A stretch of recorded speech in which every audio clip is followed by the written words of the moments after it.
ॐ श्री परमात्मने नमः। अथ द्वितीयोऽध्यायः सांख्ययोगः। संजय उवाच तं तथा कृपयाविष्टम् अश्रुपूर्णाकुलेक्षणं विषीदन्तमिदं वाक्यम् उवाच मधुसूदनः। श्रीभगवानुवाच कुतस्त्वाकश्मलमिदं विषमे समुपस्थितम् अनार्यजुष्टमस्वर्ग्यम् अकीर्तिकरमर्जुन। क्लैब्यम् आस्मगमः पार्थ नैतत्त्वय्युपपद्यते। क्षुद्रं हृदयदौर्बल्यं त्यक्त्वोत्तिष्ठ परन्तप। अर्जुन उवाच कथं भीष्ममहं सङ्ख्ये द्रोणं च मधुसूदन। इषुभिः प्रतियोत्स्यामि पूजार्हावरिसूदन। गुरून् हत्वा हि महानुभावान् श्रेयो भोक्तुं भैक्ष्यमपीह लोके। हत्वार्थकामांस्तु गुरूनिहैव भुञ्जीय भोगान् रुधिरप्रदिग्धान्। न चैतद्विद्मः कतरन्नो गरीयः। यद्वा जयेम यदि वा नो जयेयुः। ज्ञानेव हत्वा न जिजीविषामः। तेव स्थिताः प्रमुखे धार्तराष्ट्राः। कार्पण्यदोषोपहतः स्वभावः। पृच्छामि त्वां धर्मसम्मूढचेताः। यच्छ्रेयस्यान्निश्चितं ब्रूहि तन्मे। शिष्यस्तेऽहं शाधि मां त्वां प्रपन्नम्। न हि प्रपश्यामि ममापनुद्यात्। यच्छोकमुच्छोषणमिन्द्रियाणाम् अवाप्य भूमावसपत्नमृद्धम्। राज्यं सुराणामपि चाधिपत्यम्। संजय उवाच एवमुक्त्वा हृषीकेशं गुडाकेशः परन्तपः। न योत्स्य इति गोविन्दम् उक्त्वा तूष्णीं बभूवः। तमुवाच हृषीकेशः प्रहसन्निव भारत। सेनयोरुभयोर्मध्ये विषीदन्तमिदं वचः। श्रीभगवानुवाच अशोच्यानन्वशोचस्त्वं प्रज्ञावादांश्च भाषसे। गतासूनगतासूंश्च नानुशोचन्ति पण्डिताः। न त्वेवाहं जातुनासं न त्वं नेमे जनाधिपाः। न चैव न भविष्यामः सर्वे वयमतः परम्। देहिनोऽस्मिन् यथा देहे कौमारं यौवनं जरा।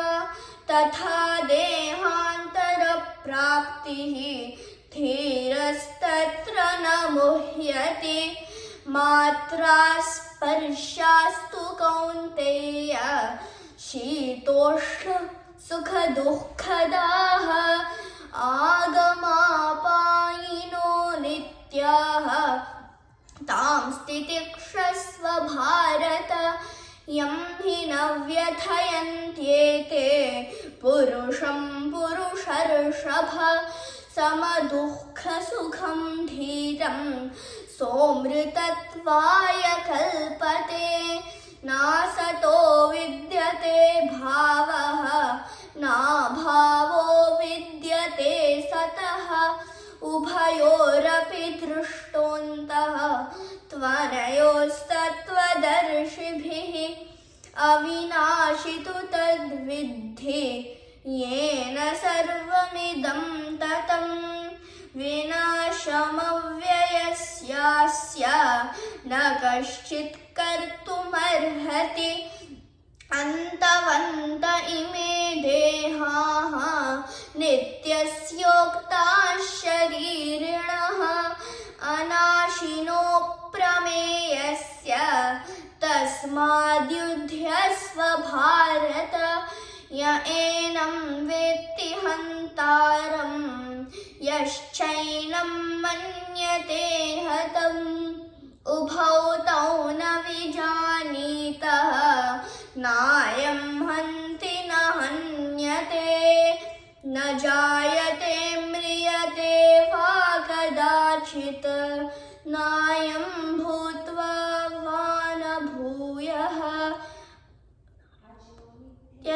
यशाश्वतोऽयं पुराणः न हन्यते हन्यमाने शरीरे वेदा विनाशिनं नित्यं य एनमजमव्ययं कथं स पुरुषः पार्थ कं घातयति हन्तिकं वासांसि जीर्णानि यथा विहाय नवानि गृह्णाति नरोपराणि तथा शरीराणि विहाय जीर्णानि अन्यानि संयाति नवानि देहि नैनं छिन्दन्ति शस्त्राणि नैनं दहति पावकः न चैनं क्लेदयन्त्यापः न शोषयति मारुतः अच्छेद्योऽयमदाह्योऽयम् अक्लेद्यो शोष्य एव च नित्यः सर्वगतस्थाणुः अचलोऽयं सनातनः अव्यक्तोऽयमचिन्त्योऽयम् अविकार्योऽयमुच्यते तस्मादेवं विदित्वैनं नानुशोचितुमर्हसि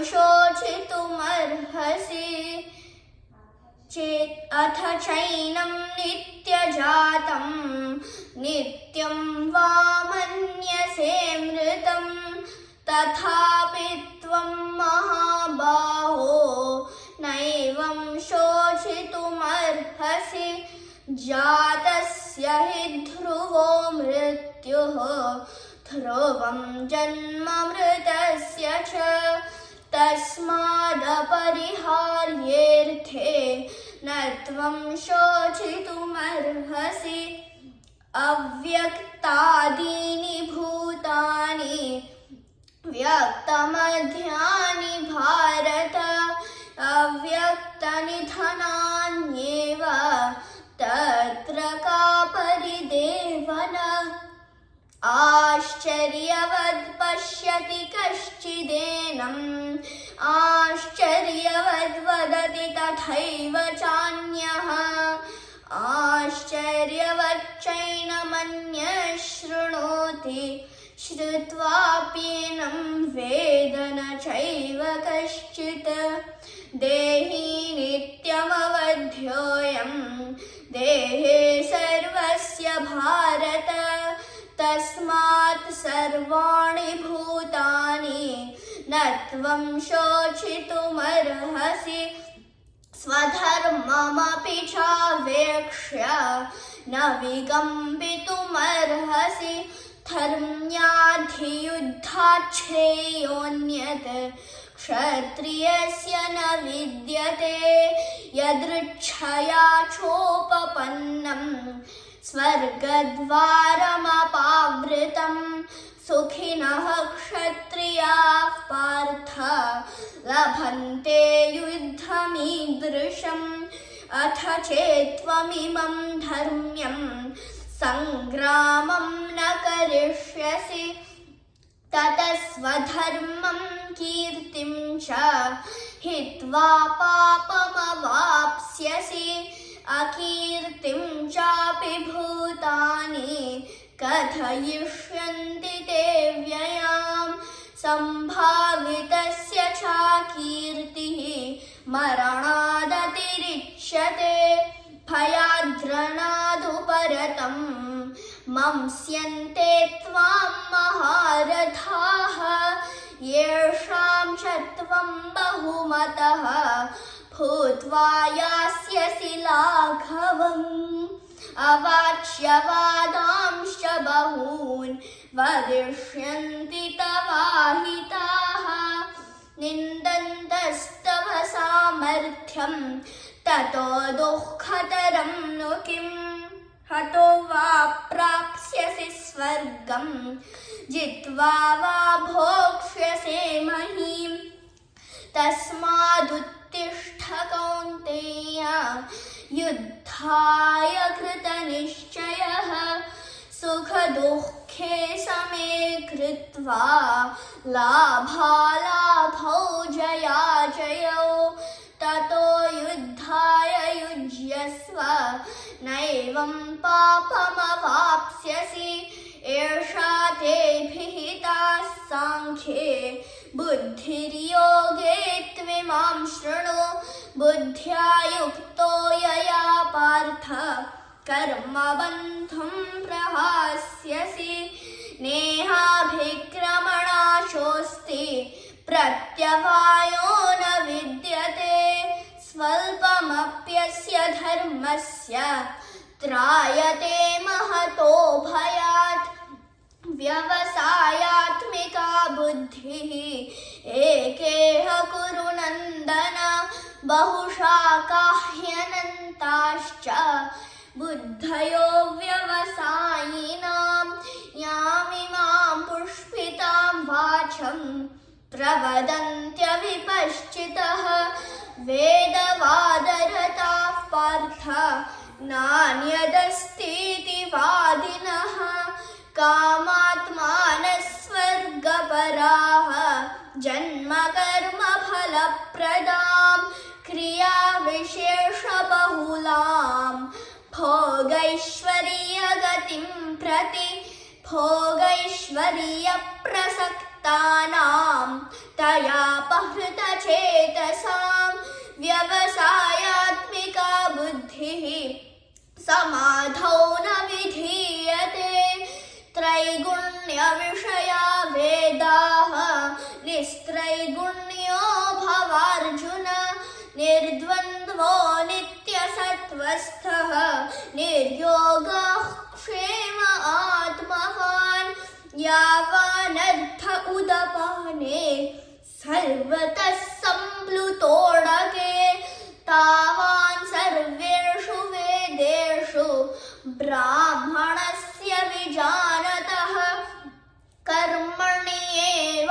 कर्मण्येवाधिकारस्ते मा फलेषु कदाचन मा कर्मफलहेतुर्भूः मा ते सङ्गोऽस्त्वकर्मणि योगस्थः कुरु कर्माणि सङ्गं त्यक्त्वा धनञ्जय सिद्ध्यसिद्ध्योः समो भूत्वा समत्वं योग उच्यते दूरेण ह्यवरं कर्म बुद्धियोगात् धनञ्जय बुद्धौ शरणमन्विच्छ कृपणाः फलहेतवः बुद्धियुक्तो जहातीह उभे सुकृतदुष्कृते तस्माद्योगाय युज्यस्व योगः कर्मसु कौशलं कर्मजं बुद्धियुक्ता हि फलं त्यक्त्वा मनीषिणः जन्मबन्धविनिर्मुक्ताः पदं गच्छन्त्यनामयम् यदा ते मोहकलिलं बुद्धिर्व्यतितरिष्यति तदा गन्तासि निर्वेदं श्रोतव्यस्य श्रुतस्य च श्रुतिविप्रतिपन्ना ते यदा स्थास्यति निश्चल समाधावचला बुद्धिः तदा योगमवाप्स्यसि। अर्जुन उवाच स्थितप्रज्ञस्य का भाषा समाधिस्थस्य केशव स्थितधीः किं प्रभाषेत किमासीत व्रजेत किम्। श्रीभगवानुवाच प्रजहायति या कामान् सर्वान् पार्थमनोगतान् आत्मन्येवात्मना तुष्टः स्थितप्रज्ञस्तदोच्यते। दुःखेष्वनुद्विग्नमनः सुखेषु विगतस्पृहः वीतरागभयक्रोधः स्थितधीर्मुनिरुच्यते। यः सर्वत्राणभिष्णेहः तत्तत्प्राप्य शुभाशुभम् नाभिनन्दति न द्वेष्टि तस्य प्रज्ञा प्रतिष्ठिता।